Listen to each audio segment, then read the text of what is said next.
Hello everyone.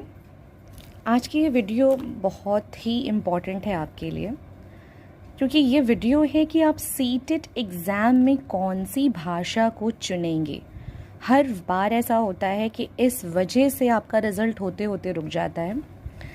आप सबको पता है कि लैंग्वेज 1 और लैंग्वेज 2 आपका दोनों होता है। तो ये वीडियो उनके लिए है जिनको ये कन्फ्यूज़न है कि हम पेपर 1 में क्या रखें और पेपर 2 में क्या रखें। तो मेरा एक छोटा सजेशन है, अगर आपका हिंदी स्ट्रॉन्ग है तो आप पेपर 1 के लिए हिंदी को चूज़ करेंगे और पेपर 2 के लिए इंग्लिश ही चूज़ करेंगे। अगर आप पेपर 1 में हिंदी ले रहे हैं तो क्वेश्चन नंबर 91 to 120 आपको सॉल्व करना होता है सेट में, और अगर इंग्लिश पेपर 2 में ले रहे हैं तो 121 to 150 क्वेश्चन। एक और बात कि इसमें 15 क्वेश्चन जो पैडागॉजी के होते हैं वो हर बार आते हैं, एज सिमिलर एज दैट, कोई भी चेंजेस नहीं है। 15 क्वेश्चन होते ही होते हैं, ठीक है। लैंग्वेज 1 और लैंग्वेज 2 में, लैंग्वेज 1 में हमेशा गद्य और पद रहते हैं हिंदी में, और लैंग्वेज 2 अगर आप हिंदी ले रहे हो तो गद्यांश रहेंगे, इंग्लिश में तो कॉम्प्रिहेंशन रहता है आपका। लैंग्वेज 1 जो भी आप चूज़ करते हो तो ये बात आप हमेशा याद रखो कि वो थोड़ा ईजी होता है ना, और लैंग्वेज 2 थोड़ा सा मॉडरेट होता है। तो अगर आपका इंग्लिश स्ट्रॉन्ग है तभी आप उसको लैंग्वेज 1 बनाना। अब एक और बात है कि आप इन सब के बाद तैयारी कैसे करेंगे सीटेट की, क्योंकि अब सीटेट तो आने वाला है।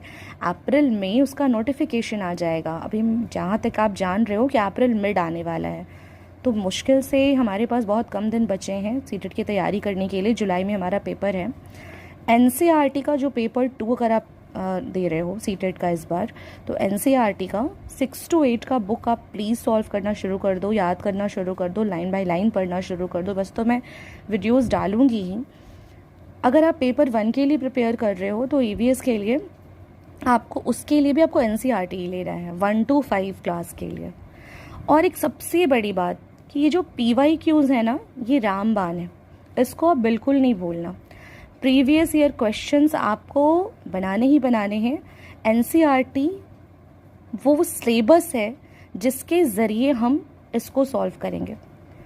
तो ये तो हमारा मेन है। बट अगर आपके पास टाइम बहुत कम है, आप वर्किंग हो, तो अगर आप PYQs भी कर रहे हो ना, तो मैं गारंटी लेती हूँ कि मेरी कुछ वीडियोस को देखकर जो मैं PYQs की अपलोड करूँगी तो आपका सीटेट आसानी से क्लियर हो जाएगा। So all the best for your exam. Thank you.